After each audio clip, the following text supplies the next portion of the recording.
ఓయ్ భీమసేన, 11,000 సంవత్సరములు ఈ భూమండలం మీద రాజ్యం చేసి రామరాజ్యాన్ని స్థాపించి తాను ఈ భూమండలాన్ని విడిచిపెట్టి స్వర్గలోకానికి వెళ్ళిపోతూ రామచంద్ర ప్రభువు నా దగ్గరికి వచ్చి, ఓ హనుమ, నా కథ నా కీర్తి ఈ భూమండలంలో ఎంతకాలం ఉంటుందో అంతకాలం నువ్వు చిరంజీవివై ఉండు అని నన్ను ఆశీర్వదించారు.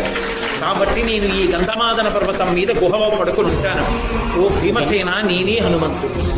హనుమ 100 యోజనములు దాటారన్నావే, నేనే.